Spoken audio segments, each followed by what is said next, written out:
Bonjour et bienvenue dans l'enquête de l'Avent de Marcel. Pensez à bien suivre les épisodes dans l'ordre et depuis le début pour profiter pleinement de cette aventure. Je vous laisse tout de suite découvrir ce que cache la 15e case de ce calendrier de l'Avent un peu spécial. Bonne écoute!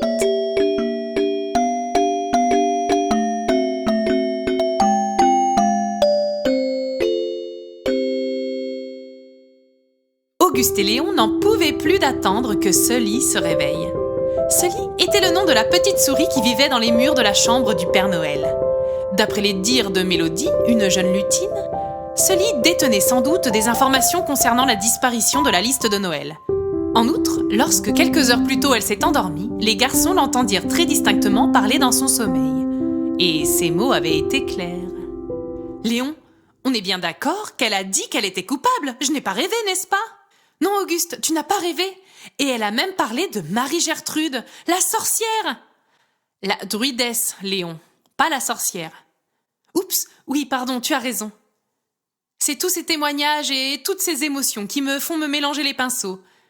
Bon, c'est terrible ça, va-t-elle enfin se réveiller ?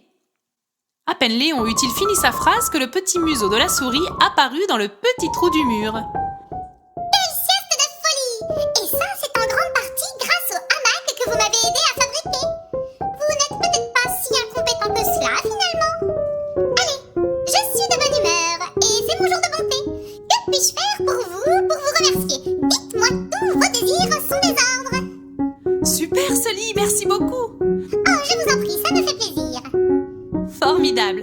Eh bien, pour commencer, Allez-y, je vous écoute. pourriez-vous nous expliquer ce que vous entendiez lorsque, dans votre sommeil, vous avez dit C'est marrant ça que je viens plus dire. que vous étiez coupable. Comment? Mais non, c'est pas possible. Enfin, messieurs, je ne vais pas vous apprendre que les rêves sont du grand n'importe quoi. Si vous m'aviez entendu dire « Je suis un éléphant vert à pois rouges », vous auriez ri et seriez passé à autre chose. À aucun moment, vous vous seriez questionné quant au fait que je sois réellement ou non un éléphant. Me trompe-je? Certes, Sully, dans ce cas précis, on ne vous aurait pas posé la question concernant votre espèce. Il nous semble évident que vous n'êtes ni un éléphant, ni verte, et vous n'avez pas de pois rouges. Ah, vous voyez? Enfin, sauf qu'en l'occurrence, ça n'est pas ce que vous avez dit. Vous avez dit que vous étiez coupable. Et ça, jusqu'à preuve du contraire, c'est tout à fait plausible. Merci donc d'accepter de prendre quelques minutes pour éclaircir cela avec nous. La petite souris se mit à trembler comme une feuille. Son petit museau s'agitait en tous sens et ses moustaches ne cessaient de frétiller. Les garçons se dirent qu'une telle réaction ne pouvait que trahir la culpabilité de la souris, et ils tâchaient de cacher leur joie à l'idée d'être à deux doigts de résoudre l'affaire. Néanmoins, la vision du petit animal en détresse leur fit mal au cœur. Auguste ne put s'empêcher de la prendre dans le creux de sa main.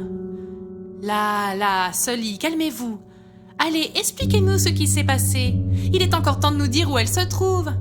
Vous avez sans doute eu un moment d'égarement, ça peut arriver à tout le monde. Si ça ne va pas, il faut en parler autour de vous. Vos amis vous aideront à trouver une solution. Ça ne sert à rien d'en venir à de tels agissements. Vous vous faites plus de mal qu'autre chose. Et puis, qu'avez-vous bien pu en faire ? Qu'est-ce que j'en ai fait? Mais je l'ai mangé, évidemment. Mais pourquoi ? Mais parce que c'est mon plat préféré. Ah bon ? Vraiment ? Bah oui, pas vous. Non, pas vraiment, non. Vous êtes trop bizarre. Le Père Noël, lui, il adore ça. Je le vois sans cesse en manger. C'est d'ailleurs grâce ou à cause de lui que j'ai découvert ce goût divin. Ah, vous rigolez là ? Mais non, pourquoi? Oh, ne me dites pas que vous n'en mangez jamais. J'ai du mal à vous croire. On peut vous jurer que non. Je pense même que c'est dangereux pour la santé, en fait. Nous, on s'en sert, comme tout le monde, pour écrire. Alors là, je peux vous dire que vous êtes vraiment trop bizarre. Personne ne fait ça. C'est un sacrilège. Mais vous rigolez, Sully ?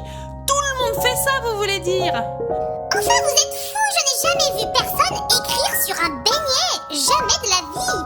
Mais si, tout le monde le fait. Attendez. Quoi ? Personne n'écrit sur des beignets. Et pourquoi pas coudre des muffins? Enfin, vous n'êtes pas bien? Mais quel beignet ? On vous parle de la liste, nous. Ah, ça! Le bout de papier, là, que tout le monde cherche.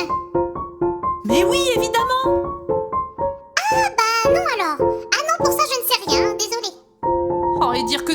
semblons avoir avancé. Nous voilà de retour à la case départ.